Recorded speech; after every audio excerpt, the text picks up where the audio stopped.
Yeah, so for everyone who hasn't already bumped into me yet today, my name's Sean, and I'm the editor at Building Digital. We're the news platform and collaborative community for digital construction professionals. So I'm going to be your chair for the session today. We're pleased to welcome three expert speakers to the event who will be presenting on three very different but equally innovative smart construction projects. So first, we're going to hear from Renato Benedetti. He's the director at prestigious architecture firm Benedetti Architects. Renato will be talking us through the comprehensive expansion and redesign of the British Academy of Film and Television Arts, what many of you will know as BAFTA. So the renovation of the BAFTA headquarters in London. Then we'll move on to one of the UK's largest infrastructure projects, the Transpennine Route Upgrade.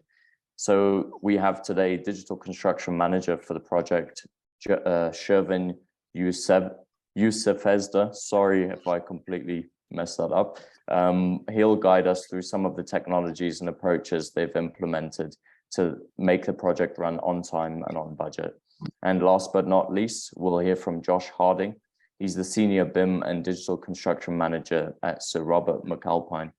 He'll explore the Forge office development in London. It's the world's first large-scale office scheme to be built using a standardized kit of parts approach. So without further ado, Renato, you're welcome to share your screen and begin your presentation. Do let me know if you have any technical issues, but otherwise, thank you very much. The time is yours, and we really look forward to your presentation. Okay, thanks, Sean. Welcome, everybody, and thanks for your attention. I'm going to start at 10 minutes, so I'm trying to keep to time. I've got a little film here for 5 minutes, and then I'll run through some slides. So I just set this running, hopefully. All we have to do is listen. Many people know BAFTA for our award ceremonies, but as an arts charity, at the heart of what we do is the work we do to find, develop, and support the next generation of talent.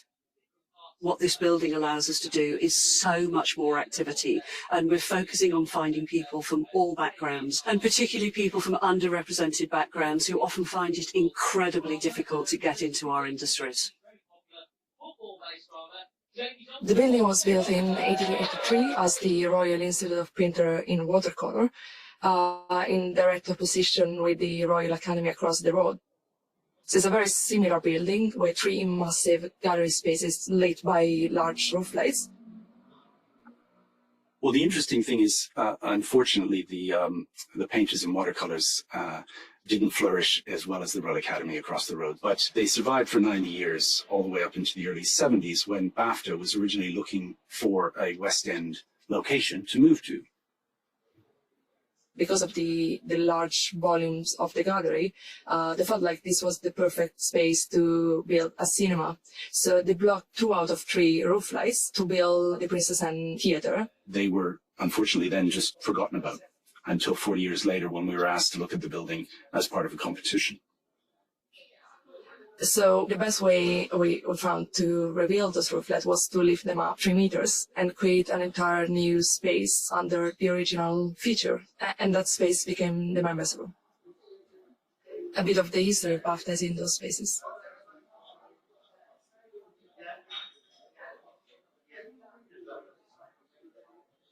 It is very sustainable to take an old building which was completely knackered, not really fit for purpose anymore, and fully rejuvenate it to turn it into an absolutely fit for purpose, wonderful vehicle through which BAFTA's charitable things can take place.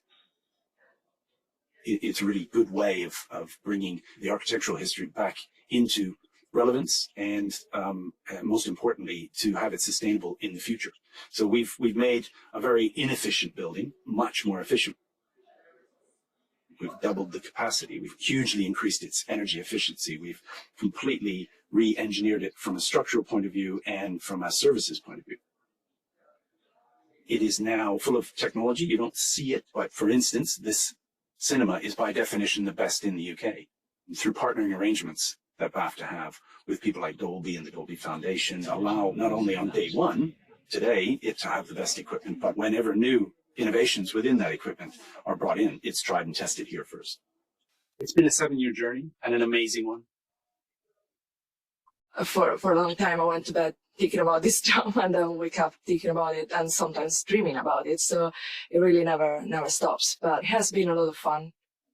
It's been a huge challenge at times, always enjoyable. And I think there's a great sense of accomplishment, I guess, in seeing the building now finished and watching it be used and enjoyed by members and the public. We wanted this building to be for everyone, and it has so many uses. We wanted all the spaces to be flexible, so we could be doing a learning event with 200 people in the building, or create a smaller space for one-on-one mentoring. But it's also a space where members come and meet and just think of the great conversations that happen here every single day, and they will be producing the very best games, television and films of the future.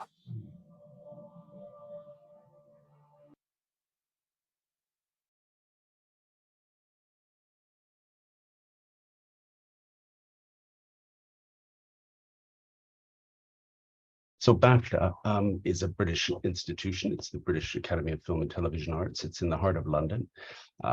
You can see Regent Street. This is Piccadilly, Fortnum and Mason. Royal Academy is here. Piccadilly Circus. Couldn't get a more London iconic site. It was in an 1883 listed building that was falling apart. We've transformed it into an inclusive world-class center of excellence for the motion picture arts of film and TV, which everybody knows about, but also games.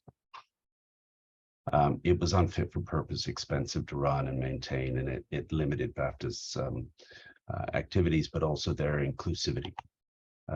It was more or less completely gutted and in parts of facade retention. At the time, it had the largest temporary roof in London. And it was £33 million project delivered on budget and on time. It was all fundraised. There's no government subsidy that we have to have. And we were both the architect and interior designer, so we had sort of quite a nice level of full control. So it was quite a bold yet sensitive heritage approach with very little remaining historic fabric. The facade is wonderful, but inside there was very little. And when we had some, we needed to emphasize it and augment it. So in the competition stage to try and compete for the job, we rediscovered some original roof lights. Structure and plasterwork still existed, although it had been blocked and thought lost for 40 years, and it was fast deteriorating. And our project was to carefully remove that. The idea was right from the get-go to restore that. And lift the original structure up, all 20 tons of it, 3 meters, with full support from Historic England, and to create a whole new floor underneath restored, beautiful original 1883 plasterwork. And overall, we've completely resurfaced the building so that it uses 73% less carbon, and that saves almost 300 tons of carbon per year. BAFTA had never had a public face before, and the new identity was about giving them a welcoming, kind of inclusive entrance reception. It also has a donor wall artwork, which is a little microcosm of exactly what BAFTA do. It was a competition for design graduates, which I helped to judge, and it was won by 21-year-old Maya Sims, who we then mentored in the construction process of getting that to be built. And it was terrific working with Maya. It was her big break. And the artwork itself is a literal, but also a metaphorical mirroring of all the diverse faces who support and visit BAFTA. As the film mentioned, we've doubled the capacity of the building, and the overall design quadruples the events capability. And they opened in January, and they've been breaking records, and that revenue then helps to sustain and facilitate even more charitable programs. We've got multi-use flexibility and technology throughout the building, and by partnering with the sort of best moving image tech firms, we've got a very adaptive space, which helps to future-proof it, but the tech is very discreetly hidden. For instance, it's all hidden in the ceiling, which can transform the room into a 360-degree immersive cinematic experience with 70 lasers and 13 projectors for a kind of wall mapping surround experience. Multi-use flexibility also throughout the building on floors 2 and 3. There is a series of spaces which can be divided for individual activities like judging and mentoring, or opened up for bigger events.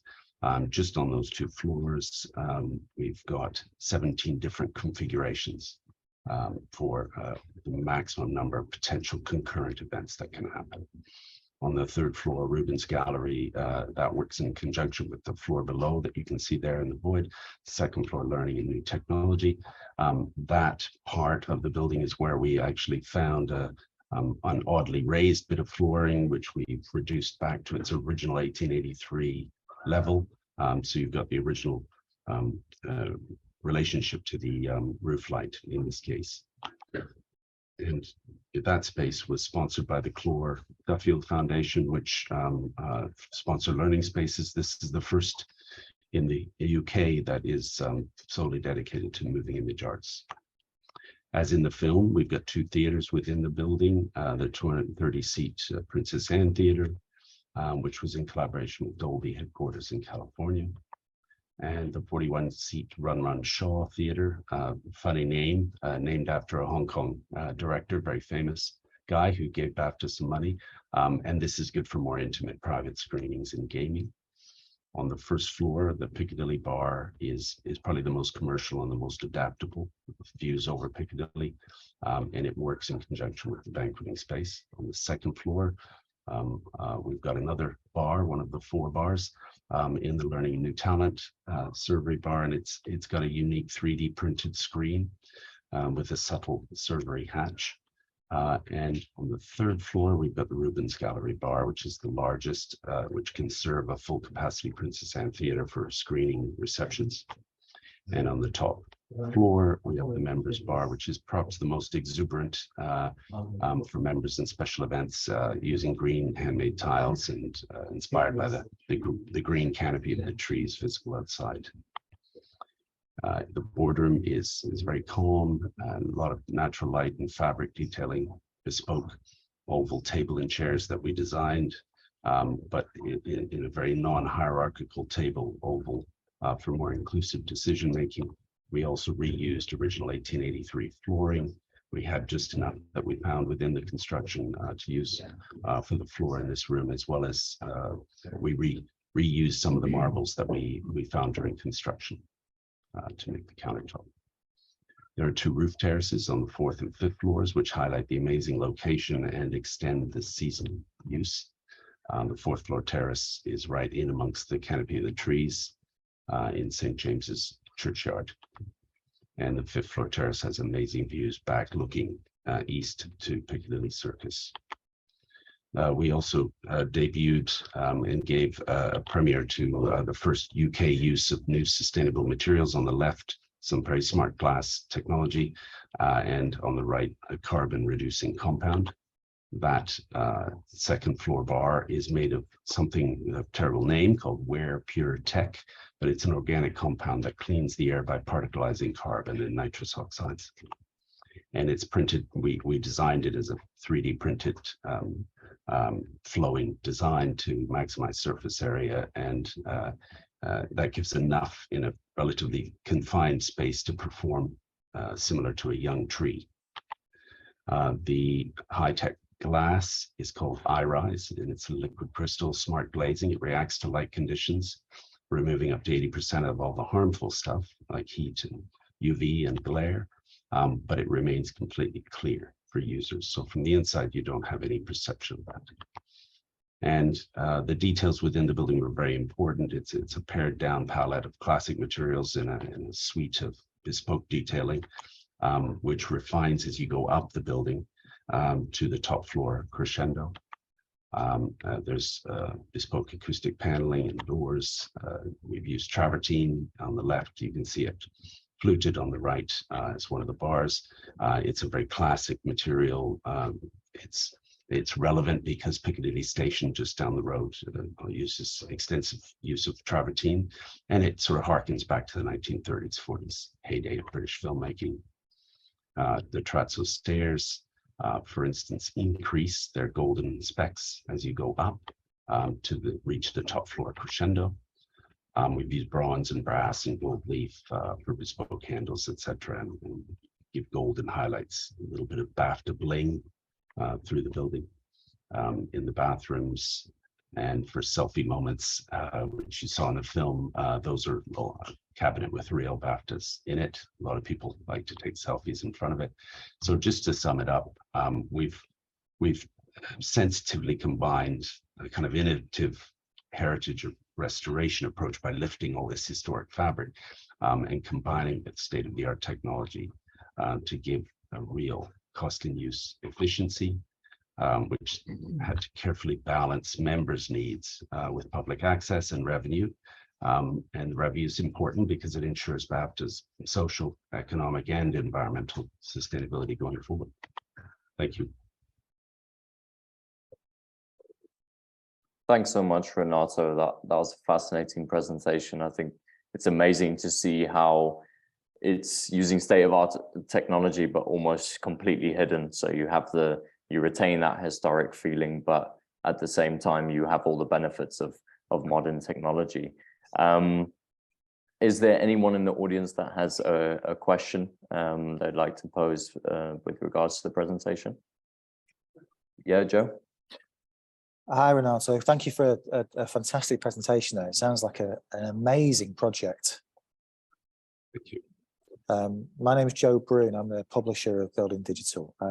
Just interested to know, with it being such a prestigious Grade 2 listed building, what were some of the really difficult challenges you had to face? Well, as I say, we wanted to do something quite radical. Once we found that there was very little inside the building that was historic and original. The facade is fantastic, but inside the building was very little. So we talked to everybody. I think the real answer to your question is the challenge is simply to communicate the intention clearly to, in this case, Westminster, who were the decision maker in terms of listed building consent. But they realized they bought into the idea right away that the only way that we could bring these roof lights back into the public realm was to lift them up, because the reason they were blocked is to create that cinema, and they wanted BAFTA to remain in the building, and BAFTA wanted to invest hugely in remaining in the building. So the only way to and a cinema is a black box, it doesn't need big high roof lights. That's why they were blocked in the first place 40 years ago. So lifting them up seems radical, but it was an entirely sensible and sensitive way of getting all of this historic fabric back into the public realm and have people A, enjoy it, but B, have a much greater sense of what that building was originally. Excellent, thank you. Thanks, They Renato. bought into it. They bought into it right away, which was great. So we had full support. Okay, fantastic. I was just wondering, Renato, whether at any point was there it proposed to demolish the building and start from scratch? No, it was, however, seriously looked at that BAFTA were going to move. Okay. They don't own the building. The Crown Estate owns the building. Okay. And they were going to move. They looked very seriously at lots of locations in London, just outside of London. That came full circle back to, well, what if we really invest in the building? And then there was discussions with an extension to the lease, obviously, if you're going to invest that much money. But it was always seen, having been their home for 40 years, as the building identified with BAFTA and BAFTA identified with the building and the location. So it seemed like a really good place to want to stay and invest. But there was never a talk about demolishing the building because they don't own it. Yeah, I think it showcases a lot of the benefits of retrofit and of restoration. And in this case, you also mentioned the carbon savings that came with that. So that's fantastic. Well, thanks so much for the presentation. We really appreciate it. We're going to move on now to our second presentation of the day. Thank you so much. Shervin, you're welcome to share your screen and begin your presentation. All right. Good morning, good afternoon, depending on where you are. Thanks for joining this presentation. My name is Shervin Yousefzadeh, Digital Construction Manager, working for BAM and in charge of the TransPennine upgrade project. These presentations, I'll take you through the background of the projects, give you a quick idea what the project is about. Then we'll look at the need of the projects and the digital strategy that we developed for the projects. And finally, we'll look at some of the digital solutions that we have implemented so far. Normally, the presentations that we do is about an hour or 2 hours, but I only have 10 minutes, so I just need to touch the technology. So TransPennine Route Upgrade project is a rail upgrade from starting from Manchester to York. We are in charge of the the west part of it from Manchester to Leeds. It's about 42 miles of track. It has 10 tunnels, 15 viaducts, 15 stations, upgrading a station and a few new stations. The duration of the project is about 13 years. So that's why we don't look at it as a project. We look at it as a business. And the alliance consists of BAM, Arab, EMI, Metrorail, and Siemens. So it's a big alliance and it's a multi-billion project. So let's look at the need, why we need the digital strategy and why we need a digital transformation. So let's look at the TRU in numbers for 1 year. When we started our basically digital journey at TRU, we did a quick calculation. We noticed that each year we'll have roughly about 5 million of emails, about 900,000 photos captured on the different devices. Basically, a lot of documents are being captured on a paper and basically on the Excel formats, a different analog formats. A misfiling rate on any project is about 1%.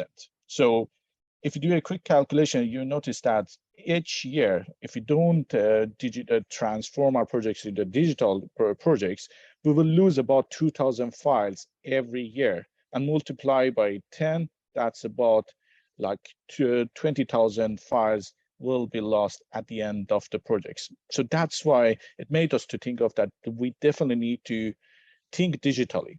So for that reason, at the start of the projects, well, actually 1 year before start of the project, we developed a very detailed digital strategy for project, which is about 50 pages. And we did that strategy. We listed all the issues or all the challenges we will have, what solutions we need for that, what are the benefits. So we knew from the day one what we wanted to achieve, what are the benefits and what are the outcomes. This is basically the summary of our strategy in 1 page. I'm not going through each bullets, to be honest. The reason is, we don't have enough time.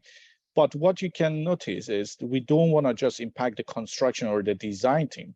As you can see, we would like to have an impact on the comms team, on the people, on estimating. So basically, we want to transform the whole business or the whole project into the digital world.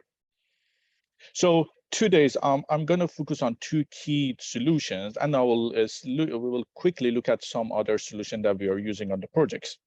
So the very first one is a digital collaboration hub. So basically, digital collaboration hub was inspired by the NASA control room. All the the NASA missions are controlled from one place from 70 years ago up to now. It's been upgraded, new computers, new screens, but it's still the same place. So we thought that we need something similar in a smaller scales to control the projects that it is linear and it's 42 miles. So that's why we started to think about having something similar for our projects. And we said, if it worked 70 years ago for NASA, why are we still pushing for paper? Why we don't want to digitize our process? So what was our vision? Basically, I mentioned it was inspired by NASA. We wanted to turn data into the more interactive in dashboards where people can basically interact with the data. We wanted to improve the visibility on the projects. We wanted people to do the rehearsal, to find all the issues before even a step into the projects. And we wanted to improve the efficiency. So this was our vision, but we had the challenge. We didn't have that buy-in at the start because it was never ever happened, at the project at this scale. So for that reason, to overcome the challenge of cultural change, we created a walkthrough, a virtual walkthrough, couple of months before even the start of construction, the control room. So within this walkthrough, we showed to the people or the end users that there will be 6 touch screens, and we show that what roughly each screen will show. It can be used for the aerial shots, it can be used for all the dashboards. You can look at all the Power BI dashboards, and these are all live dashboards. So once we created that fly-through or walk-through, basically that was the moment that we got their buy-in. So they understood exactly what we are talking about. But one of the challenges we had was the scattered data. I mentioned at the start of the presentations, we are working with Arup, EMI, Siemens, and Net4L and BAM, and each of us have our own basically source of truth. So we said that we need to move into the one single source of the truth, and it needs to be on the cloud. The reason for that, because we want everybody from anywhere with the internet connections to get access to the same data at the same time. So when you're in the control room, when you're in the beam cave at home, or any other rooms across the project, or any other offices, we want them to see exactly the same things if they log into that solution. So in the right-hand side, you can see the control room when it's been built. You can see the screens. You can see that the people's interacting with those screens. So at the start, they were kind of afraid of using the technologies, but after a couple of hours, they are now doing, they were flying, and they used the screens all the time. They forgot about their laptops, and they did everything on those screens, and they are doing it every day now. And it is very, very difficult to book a time to go to that control room or collaboration hub and use it. So some of the solutions, it's good to mention that it's not about the hardware. Hardware is one part, but the content and the data is more important than the hardware. You can buy the most expensive hardware in the business, but without knowing what you're going to show, what you're going to use it for, it's become a useless technology on your projects. So one of the systems that we developed for the control room was the project control. Basically, it's a Power App applications linked to the P6 program. And the people on site have the access to the applications on their phone. When they complete any activity, they just edit the actual start and actual end. And based on that, the software and the applications shows how many activities been completed on time, how many of those being completed with delay, and it produces report automatically every 4 hours, and it's publish it to the list of the recipients again automatically. So we try to automate the process as well. That project control system helped to keep the project on track and improve the visibility on the project as well. These are some screenshots of the basically the application. This is one of the output or the SharePoint list exported from the interest by the site teams. Another things that we have within the control room is the time-lapse cameras. When we have people in the room or all the disciplines in the room, we don't want them to travel to the site to see what's going on in the project. So we, especially during the blockades, when they block the track and we have to work 24 hours, we set up cameras, time-lapse cameras across the projects that they feed live photos every 2 minutes or 3 minutes, depending on the needs, back to the control room. That reduced the travel to the site significantly. And that's one of the goals of the Net4L, to reduce the boots on ballast. So in the right-hand side, there are also some live dashboards, show the number of people on site, control the fatigue management, depending on how many hours they were on site. And also we have the live weather forecast for the next 48 hours as well. So you can see some other shots from the, when people's interacting with the time-lapse photos. They love to see the projects live. This photo was taken, I think, in the middle of the night when we were working 24 hours during the past summer blockade. Another fantastic technologies or solution that we are using on our projects is a 4D construction simulation. So we tend to create a 4D simulations, very detailed 4D simulations, at least 2 months before the start of each project. And when I'm talking about the details, you can see here what I mean. So everything's are being modeled. Basically, the model is not like a fancy model. This model comes from the model for the projects from the ProjectWise or CDE. And we use Synchro Pro, which is a 4D simulation software linked to the P6 program, and all the activities are linked to basically the activity on the program. So if the program has been updated, it automatically updates the animations with a little bit of tweak from our 4D managers. But it helps to basically review the projects, review the construction process, and sometimes it even changed our methodology for the constructions. Because when you look at the the construction process on the 2D maps, it's completely different when you look at it in the 3D. So when we have the animation ready, we have the construction team and we have the planner in the same room. They review the animations, and sometimes they have to change the program and they have to change even the location of the plant as well. So it really helped, and you can see in the right hand side some of the benefits. Basically, it improved the communications. You can identify issues well in advance and rectify them.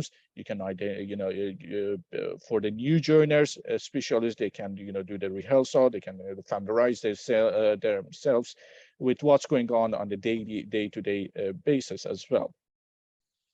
So the 4D animations can also be played and also are being played within the control room. So they review it when we have the blockade. And you can see it can be run on 3 screens at the same time to give them a better visibility. I love this photo. I keep using it on all my presentations. In the left-hand side is a screenshot from that 4D animations. Right-hand side is a photo that's taken on site. There was only 10 minutes difference between the time that we were expecting to have that concrete beam set up or last concrete beam set up and the time that we took that photos. I forgot to mention that the animations has a time and data stamps on it as well. So it shows if you pause the animations at any time, it shows where we need to be in terms of the project progress at any time. So some other solutions that, again, I'm not going to go into the details, but I'll just give you a quick idea of what we are using it for. So we also, within our collaboration hall, we have a room called Beam Cave. Basically, the floor to ceiling screens, 3 big screens cover the 270-degree view. It is being used to review the 4D animations. As you can see on the top right, you can see the program in the left-hand side, and you can see the animation in the right-hand side, and you can see activity by activity, and you can update that as well. You can also use it to view the 360 photos and videos captured on site for the site briefing, for the health and safety briefings. Also, it has the possibility to do the markups on the design on any anything that being shown on the screen. So it can be used for the design review as well. And the reason we went with the Beam Cave, because at the start of the projects, we were in the middle of the pandemic. We couldn't use a VR headset, and we turned one of our rooms into the immersive environment, basically. So another technology we are using is AR, augmented reality, basically for buried services management. It is linked directly to our ProjectWise. So the model comes live when you go to the site. You can use your phone basically to overlay the buried services, the 3D models on a live projects. But we did the ROI. It saved a lot of time by using these systems. This is not going to replace any surveying tools. Basically, this is just to double check, give you a quick idea where all the services, and also to overlay the 3D models as well. Another technology that we are using on our projects is called HoloBuilder. Some of you may have heard of their names. Basically, HoloBuilder is a 360. It's a platform to manage 360 photos. So it's very similar to the Google Street View. So you can take photos, you can look around. The only difference is, first of all, it's most up to date. And also with the Google Street View, you cannot get access to the rail track. But here we can go to the rail track. You can attach 2D photos, you can attach any documents, and you can also do the side-by-side comparison. If you take the photos on the same spot at the different times, you can do the comparison and to basically travel in time as well. The ROI that we did for this one was 14:1 basically. So, okay, next one. So finally, in terms of the achievements, since the start of the projects, we got 2 awards. Two most innovative infrastructure projects from the Building Innovation Award in 2021 and 2022. And this year we got the Construction News Award for the best digital construction excellence, competing with all the building and infrastructure project of the UK.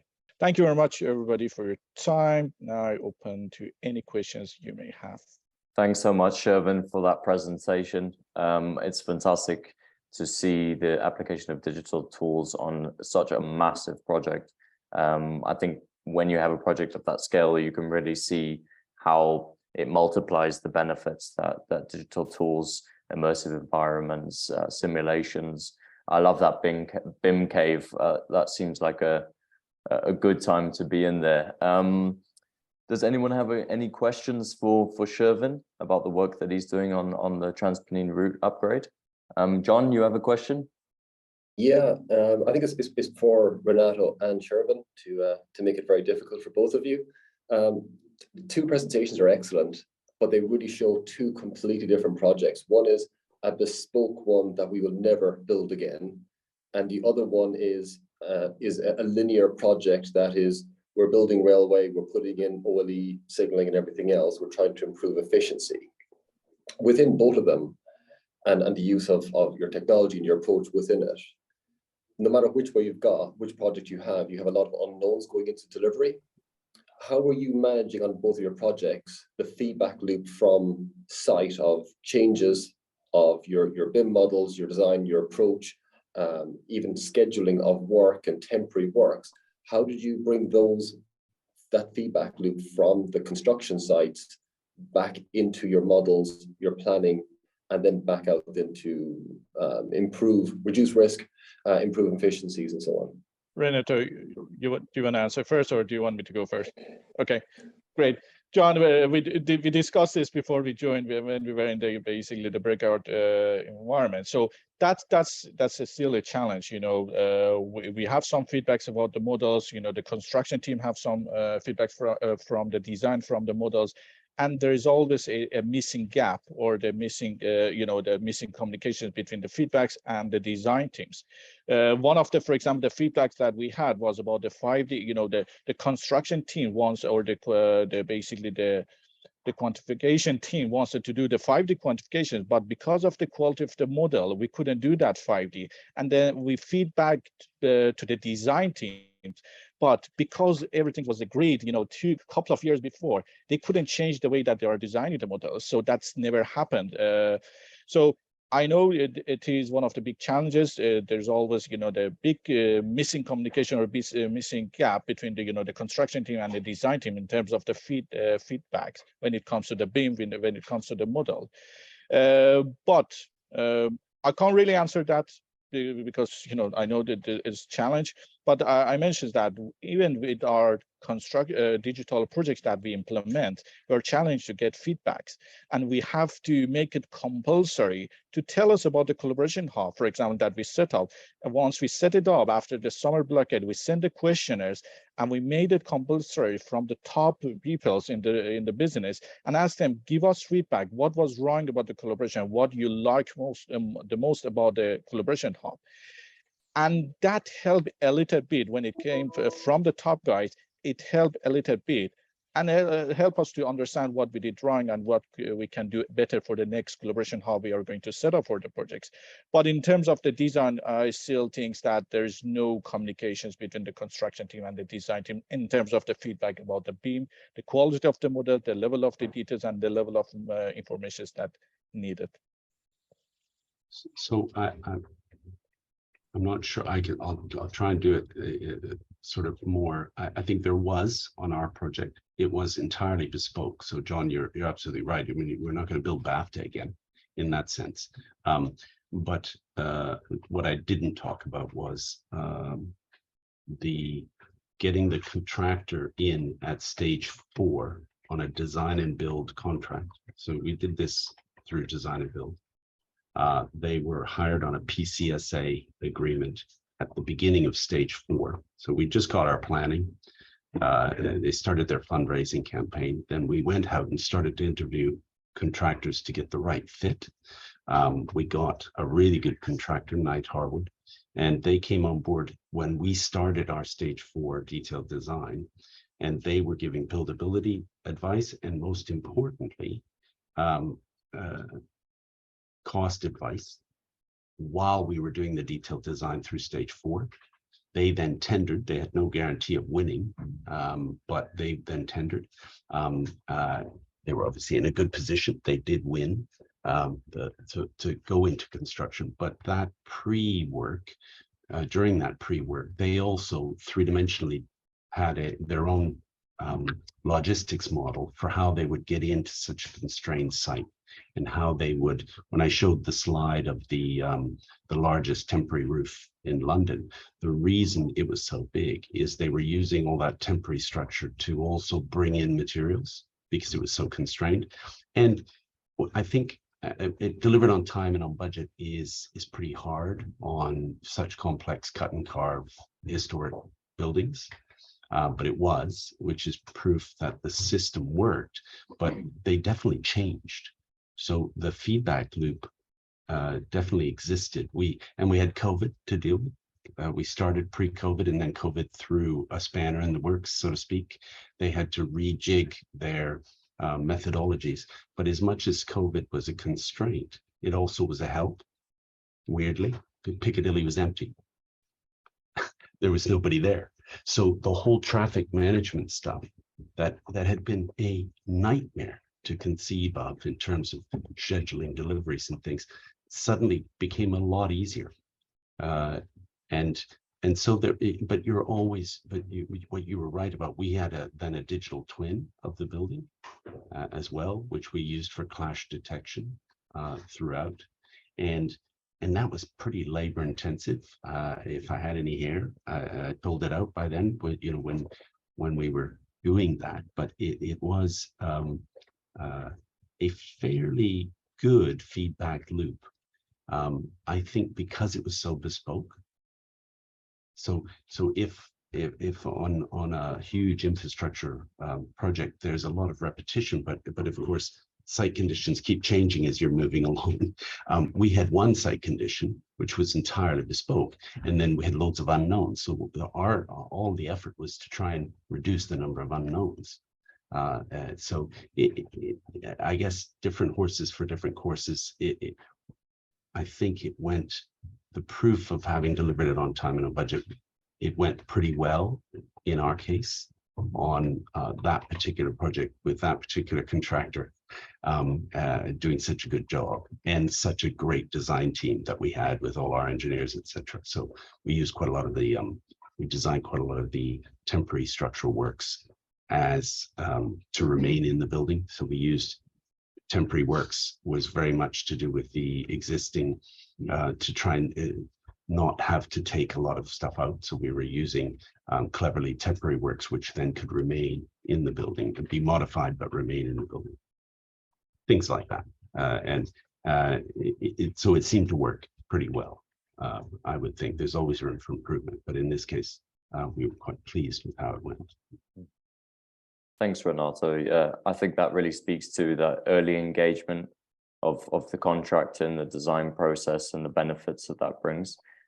We have another question from Sam Oliver for you, Shervin. He asked, the BIM cave was an amazing idea, he said.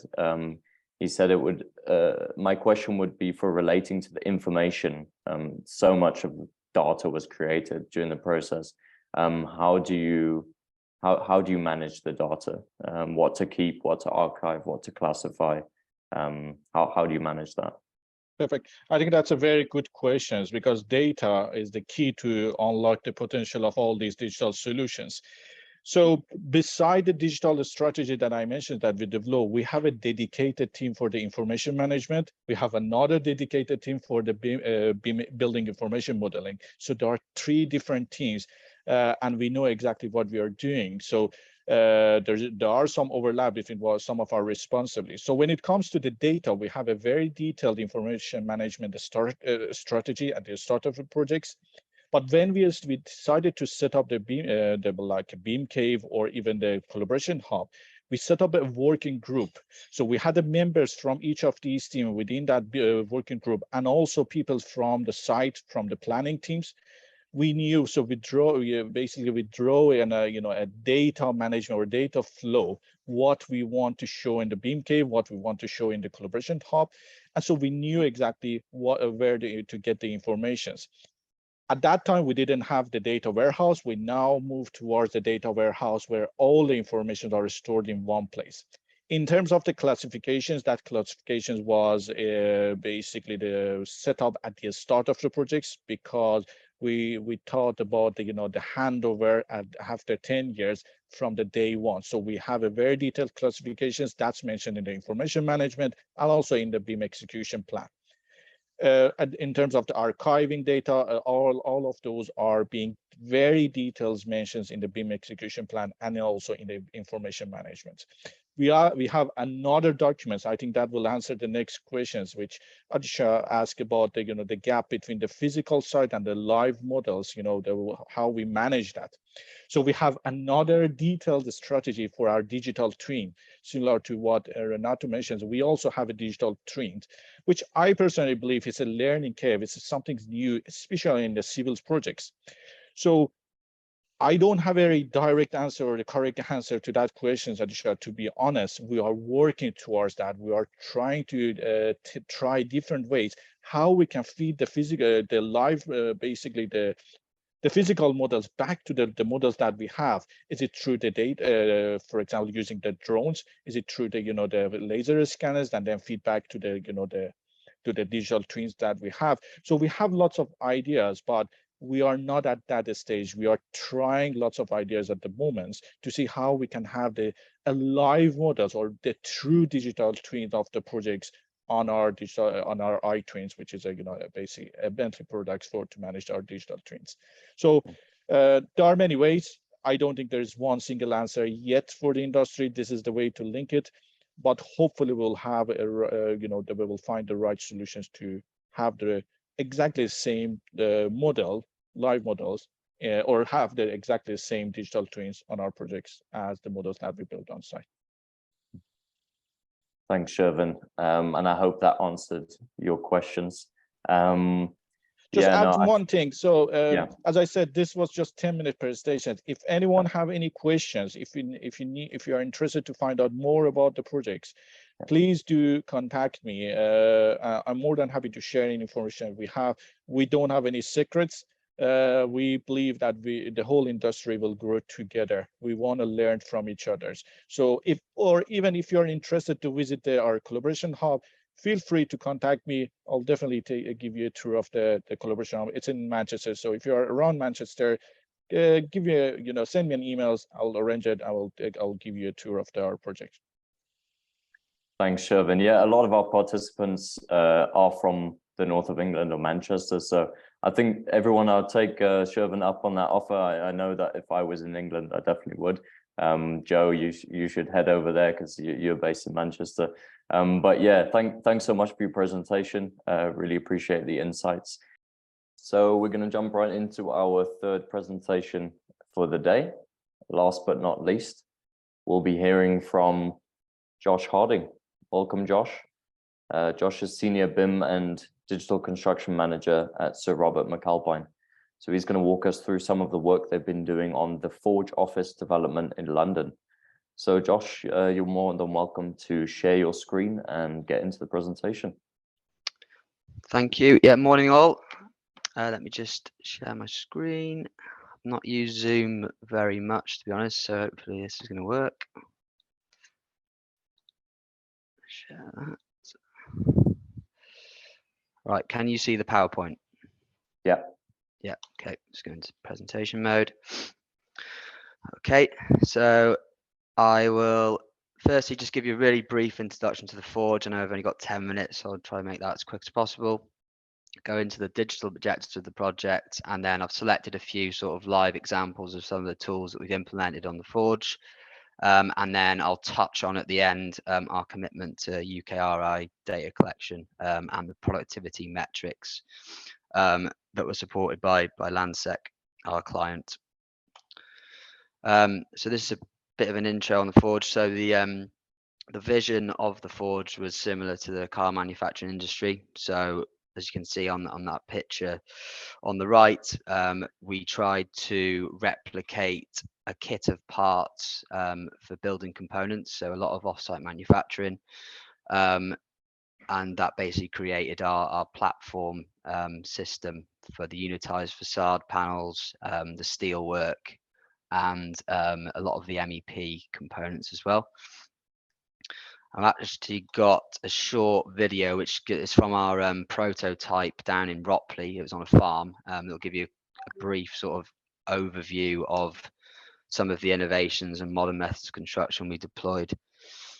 So that's there's our 9-meter base steel with infills of the ComFloor beams, which is quite innovative, and they were lifted up by Genie lifters, just like the would be a factory. Sorry, Josh. Sorry just to interrupt.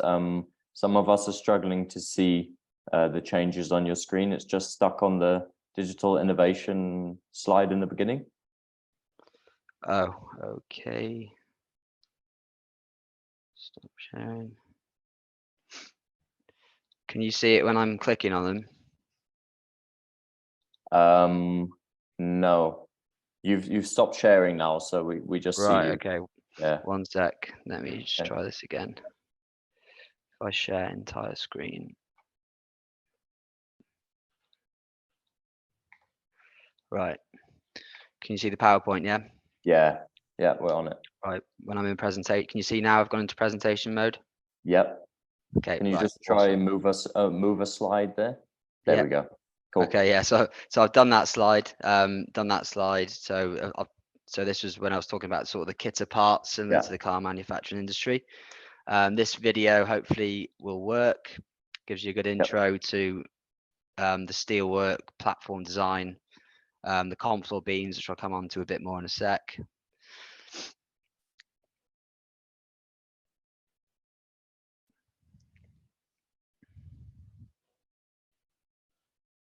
It's basically allowed us to test all of our MMC methodologies.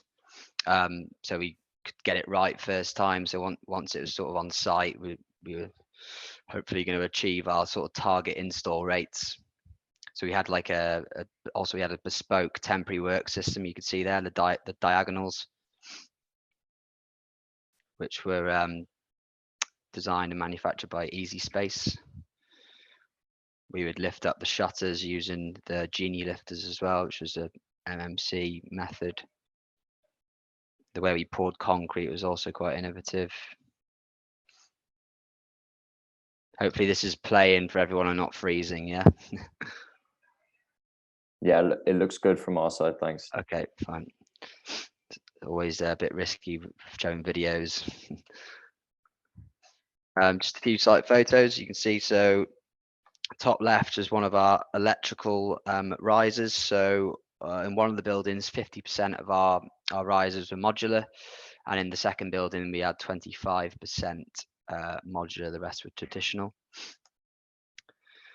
Digital objectives for the Forge. So Landsec came to us with a fairly standard EIR and AIR, and it was only through sort of conversations the brief kind of evolved.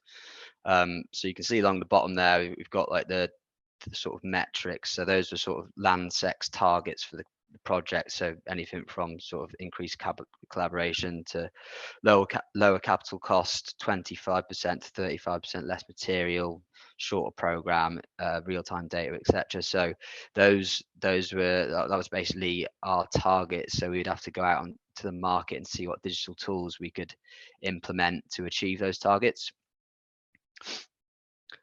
So within McAlpine, we have a whole host of digital tools at our disposal. Sorry.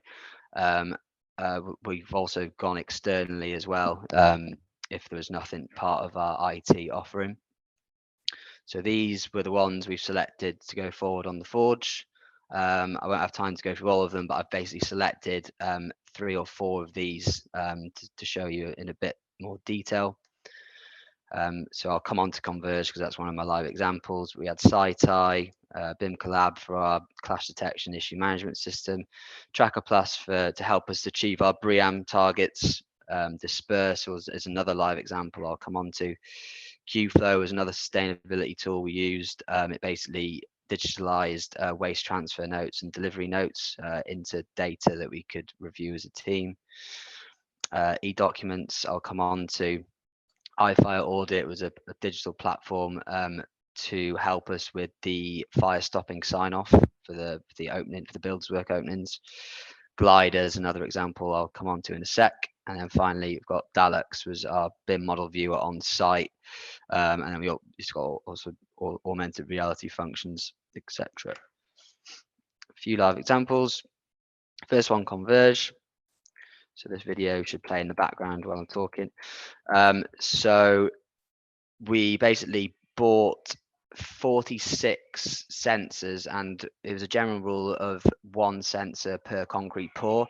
And the idea of this is that it predicted when we could strike the temporary works and give us that live data to make decisions on. So as you can see, there's a lot of sort of milestones you can set. So for example, we set milestones for 10, 20 and 25 MPa. So at 10 MPa, it means you can walk on the slab.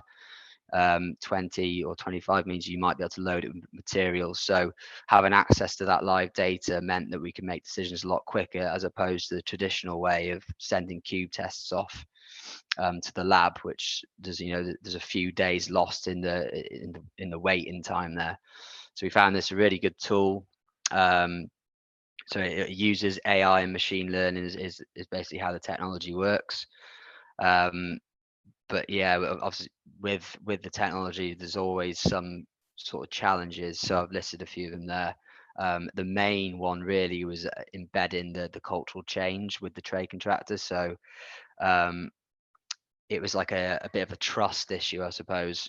So the structural engineers and the concrete trade contractor didn't really trust the data. So we went away and actually tested, because we were running the cube tests alongside this sensor technology. So we actually tested the cube test results at a particular moment in time and the sensor data results from the platform, and it matched up. So we believe that the next project we use this on, we could really start to take advantage of the time it saves and potentially gear up other trades with that, using that buffer basically. Next one, Disperse. So another tool, there's loads of these sort of tools around at the moment, but I believe Disperse is one of the best that you can currently get. Probably Disperse and BuildDots, but BuildDots is slightly more expensive, I believe. But we got Disperse on board to come around the site once a week to take the 360 photographs, and they through AI and their QA team, they also produced automated progress reports, which I've got on another slide. A few of the challenges that we sort of witnessed was there was a lot of data there, so everyone was a bit overwhelmed with the amount of data they actually had access to, and not so much during the end of the project, but it took a while for Disperse progress tracking to get going. We had to spend a lot of time sort of checking their work basically, but it did turn out to be a really useful product. And these images here are some of the examples of the automated progress reports they sort of churn out. So this one's an example in Excel, so it's linked to the program, so you can see down the left hand side. I don't know if you can see my mouse, but these are tasks on our program in Asta. And then these are then broken down into subcomponents. So each task will be broken down into a subcomponent. which you can click on by clicking component view. This will then give you, from the weekly photos, this will then give you a percentage complete for that week, and you can, you can break it down by trade contractor area. Really good for the team to use. And then also they add sort of the more high level reports of the Plan V actual. So this is an example here for just the fit out package, but again, you can sort of drill using the report, you can actually drill down further into the different activities. Another one we implemented was eDocs is obviously an O&M platform. However, we got them on board to kind of help us out really to tweak their system, because Landsec wanted to track a lot of the materials from sort of manufacture to install.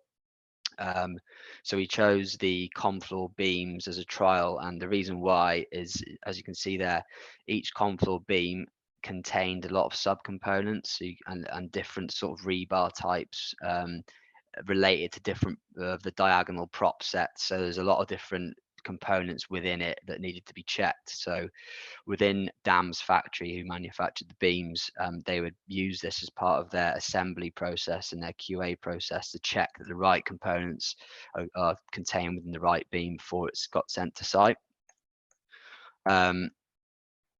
So yeah, they were scanning it once it's been QA'd. They were then scanning it once it was delivered and then installed and then QA checked, etc.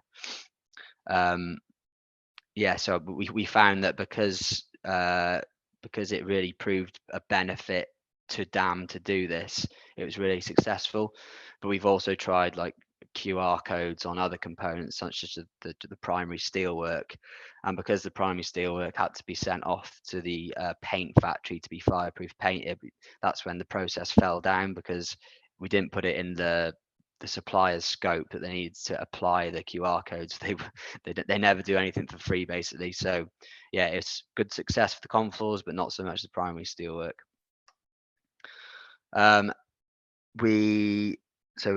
Landsec had a full COBie requirement. It's probably the biggest one I've done to date. So we got Glider on board for the construction phase, just to validate the COBie data. So you can see like an example here of the platform. Models come in, they set up templates to validate the COBie data. So here's a example of the COBie type sheet for a fire damper, I think that is, yeah. And you can see it's sort of validated against the templates.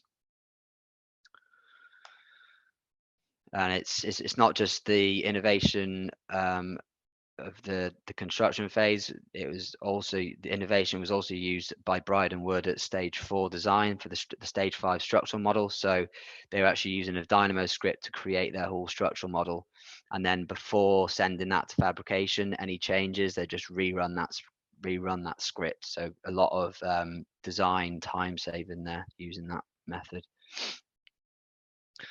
And then I'm just going to touch on a little bit about the Construction Productivity Task Force and the data collection side of things. So for the Forge project, we had £25 million funding from Innovate UK, and the Construction Productivity Task Force are basically an organisation led by key figures in the construction industry of a few main contractors, a few big clients such as British Land and Landsec, and also some trade contractors as well. And then some other collaborators that sort of fed into this was the University of Cambridge, which really helped us with the data analysis side of things on the Forge, and also the trade contractors and the Construction Data Trust, which formed part of like a data lake that you could have access to in future projects to have like a baseline of data to compare it to. These are the Power BI dashboards I set up for our data collection on the Forge. So it's all about sort of trying to drive productivity on site. So we were looking at sort of tower crane usage, waste and deliveries, labor ratios, Plan V actual activity counts, concrete pour timings that were coming straight out of the Converge platform, which I showed you earlier. Looking at install team sizes, what effect that has on productivity. Does it accelerate it? Does it decrease? You know, you've got to weigh it up. If you're pumping more labor into it, it's obviously costing more. So what does that do to the productivity?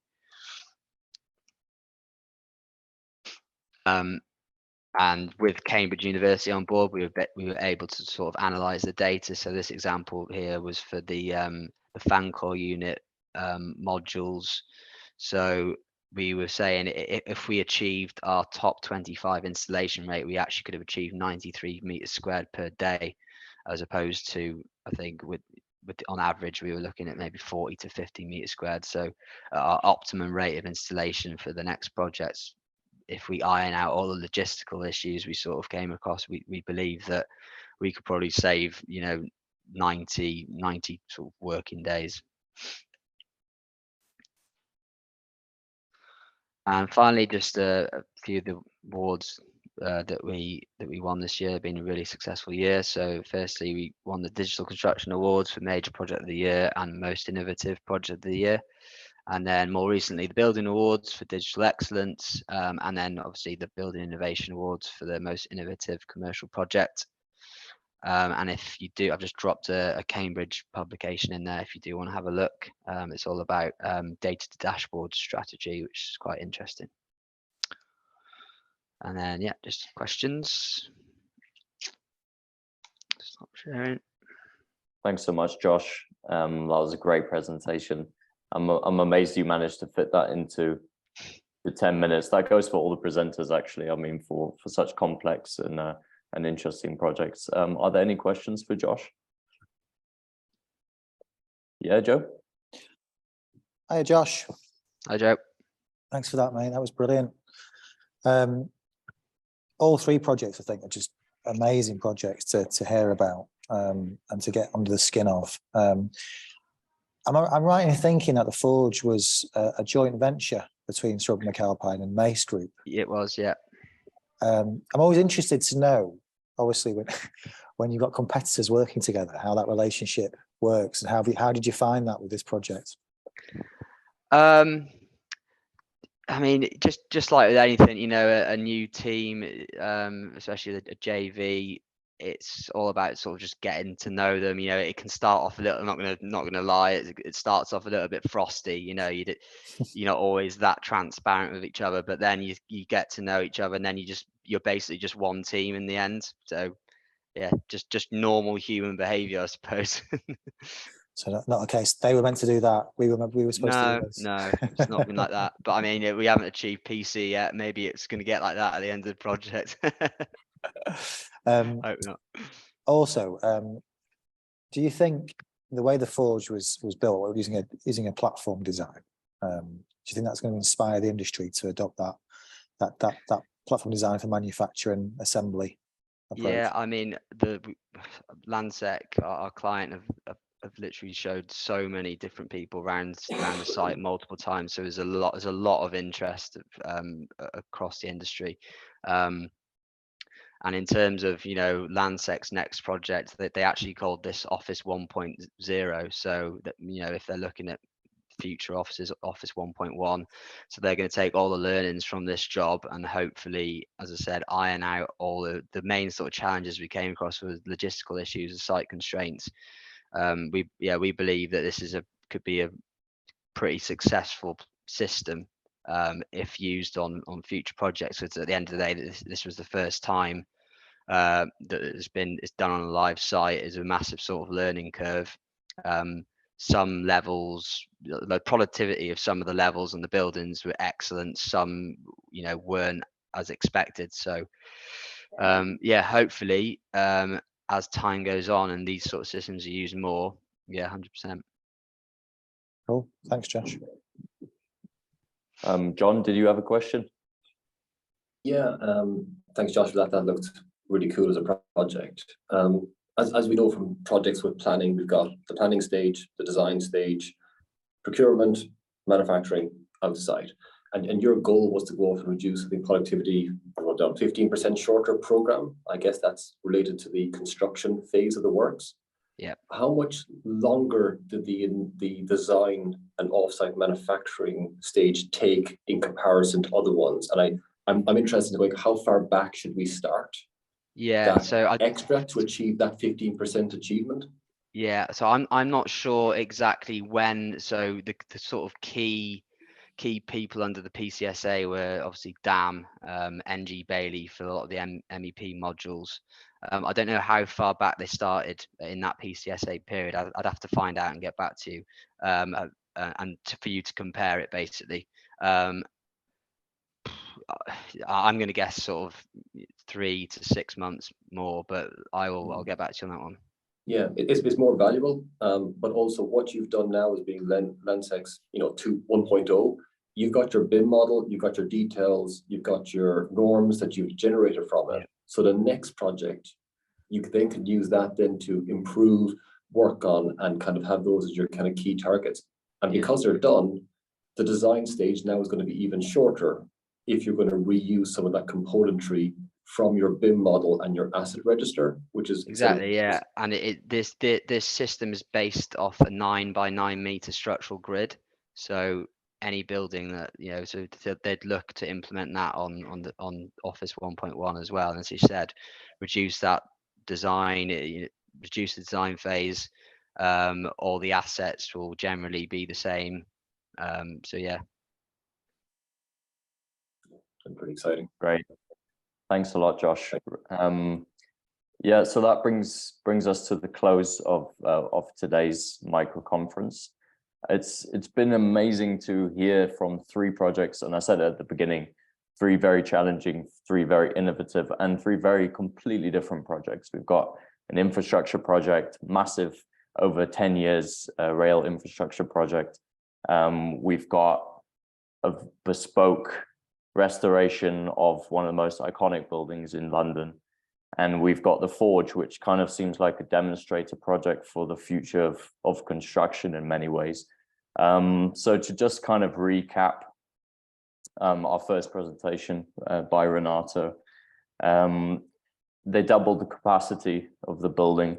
And I think what I found what struck me is that you've got all of these smart technologies that they're using, but because it's a historic building and you want to maintain the feeling of the building, they've hidden them so intricately.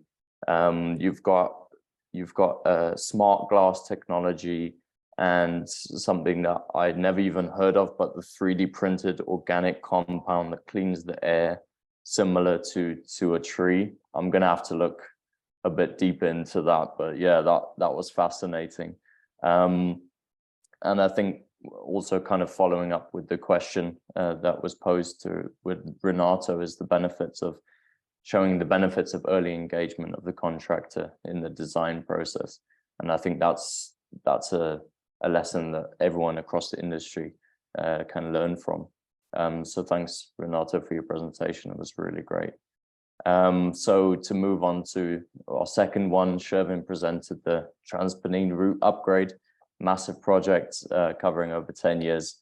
And he pointed out how you have all of this data scattered everywhere, and the inefficiency in the process meant that they'll be losing thousands, if not tens of thousands, of important documents, and how they created a common data environment, how they visualized the data using BIMcave 3D tools.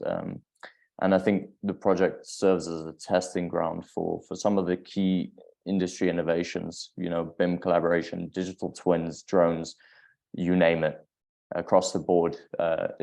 If they have it, they're doing it over at Shervin's team. So that's great. Really appreciate the time you took out, even though it's your holiday, Shervin, so thanks. And that moves us over to Josh's presentation. Like I mentioned, I think the Forge is kind of really forging the way, pun intended, for the rest of the industry, and showing how you can combine modern methods of construction with state-of-the-art technologies, AI, machine learning, Internet of Things.